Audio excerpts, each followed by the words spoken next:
There was a time before cell phones, tablets, Reels, TikTok, and even YouTube when we needed something to keep our downtime from being boring.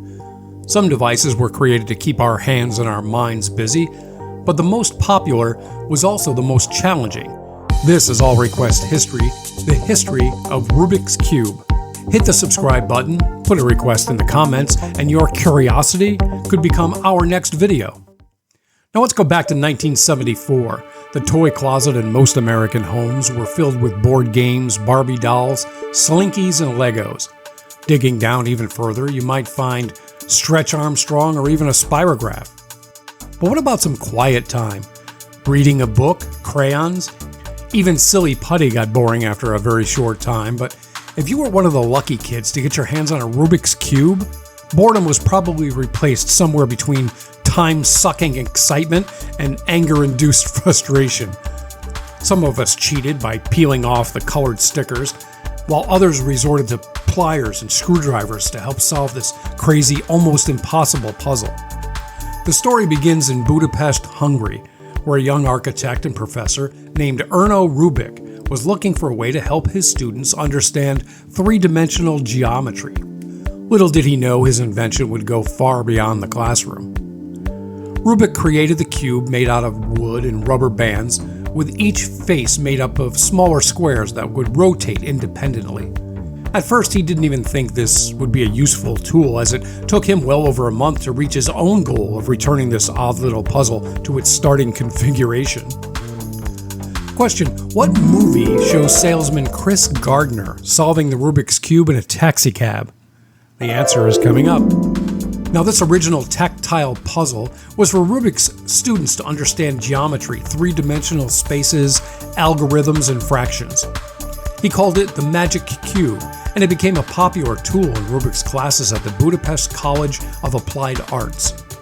As word traveled throughout Hungary, and after filing for a patent in 1975, the creation caught the attention of toy manufacturer Polytechnic, who began manufacturing the cubes. Rubik attended many toy fairs, and the fascination of the cube began to grow.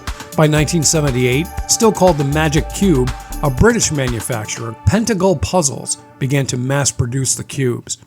Here the cube got a facelift, and colors were added to each face to make it more appealing, and some thought a little easier to solve.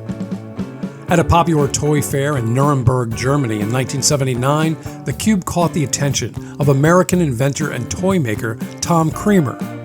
He saw its serious potential and negotiated a deal with Erno Rubik and American toy giant, the Ideal Toy Company. Ideal Toys renamed the puzzle Rubik's Cube, and it became a global phenomenon. By the mid-1980s, over 100 million cubes were sold. As the Rubik's Cube craze swept the globe, a new subculture emerged: competitive cubing. The first Rubik's Cube World Championship was held in its birthplace, Budapest. It was in 1982. Participants from around the world competed to solve the cube in the fastest time. A 16-year-old from Los Angeles named Min Tai solved the cube in 22.95 seconds. Of course, the record has been beaten several times since then. The current record also came out of California.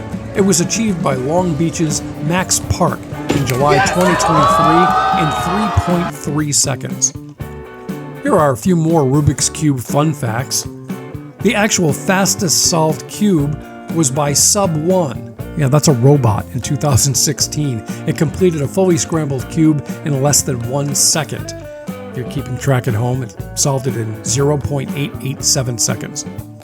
Rubik's Cube is the best-selling toy of all time. Since its introduction, 350 million cubes have been sold.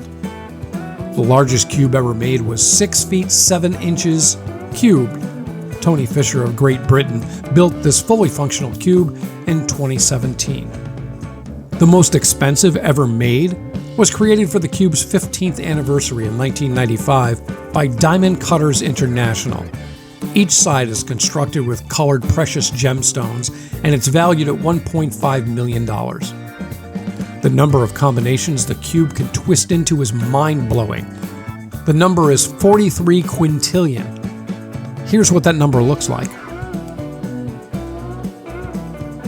Now, the Rubik's Cube is so popular that it's become a part of pop culture, from movies and TV shows to art installations and even scientific research. The cube's influence is everywhere.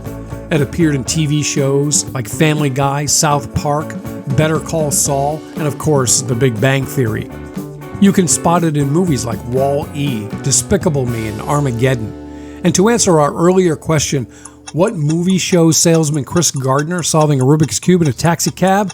Well, that was Will Smith in The Pursuit of Happiness. His solving the puzzle could have been the reason the character got the job he was applying for. If you haven't already seen it, check it out. It's a great movie. So from its humble beginnings in a Budapest workshop to a global icon, the Rubik's Cube has proven that sometimes the most complex problems come in the simplest of forms. The next time you pick up a cube, whether you solve it or not, remember that you're holding a piece of history.